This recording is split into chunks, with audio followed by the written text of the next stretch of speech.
जैसा कि बहुत सारे लोग सेक्शन 7E के बारे में नहीं जानते, तो आज की इस वीडियो में हम सेक्शन 7E को डिस्कस करेंगे कि ये क्या है, इसको कब इंट्रोड्यूस करवाया गया और इसका करंट स्टेटस क्या है।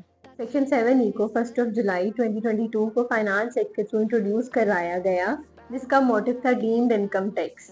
डीम्ड इनकम टैक्स क्या है? ये ऐसा टैक्स है जो इमूवेबल प्रॉपर्टीज पर अप्लाई किया जाता है, for example land and building. इस सेक्शन के थ्रू पाकिस्तान के टैक्स स्ट्रक्चर में ट्रांसफॉर्मेशन की गई।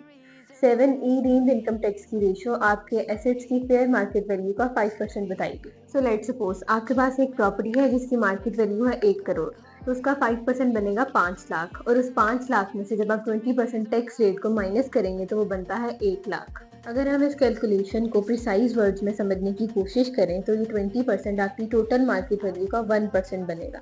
फॉर एग्जाम्पल 1 करोड़ का 1% मतलब 1 लाख। अब इस सेक्शन का जो मेन पर्पस था वो था स्टेट के लिए एक अच्छा रेवेन्यू जनरेट करना, और इसमें कुछ एग्जाम्पशंस भी इंट्रोड्यूस करवाई गई जिनको हम वन बाय वन डिस्कस करते हैं। नंबर 1, ऐसे घर पे ये टैक्स अप्लाई नहीं किया जाएगा जिसमें ओनर खुद रहता हो। नंबर 2, अगर आपकी प्रॉपर्टी की मार्केट वैल्यू 25 मिलियन से कम है तब भी आपको ये टैक्स नहीं पे करना। नंबर 3, अगर आप अपनी लैंड को एग्रीकल्चर के लिए यूज करते हैं तब भी आपने ये टैक्स पे नहीं करना। ऐसे रेजिडेंट्स जो पाकिस्तान में नहीं रहते मगर उनकी प्रॉपर्टी पाकिस्तान में है, तो ऐसी प्रॉपर्टी पर भी ये टैक्स अप्लाई नहीं किया जाएगा।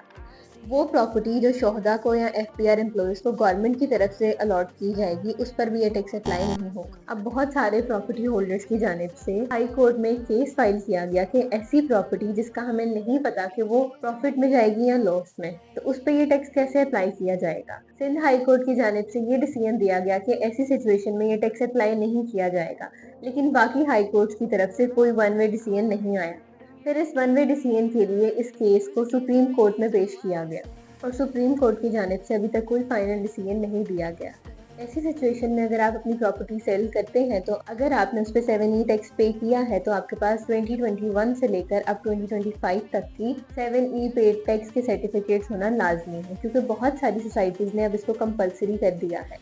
और ये आपके लिए भी ज़रूरी है कि अगर आप ये टैक्स पे कर रहे हैं तो आपके पास इसका रिटर्न प्रूफ होना चाहिए, ताकि सुप्रीम कोर्ट का डिसीजन आने पे आपको आपका टैक्स रिफंड किया जाएगा या फिर आपने ये टैक्स फर्दर पे करना है, आप ये प्रूफ अपने पास रख सकें।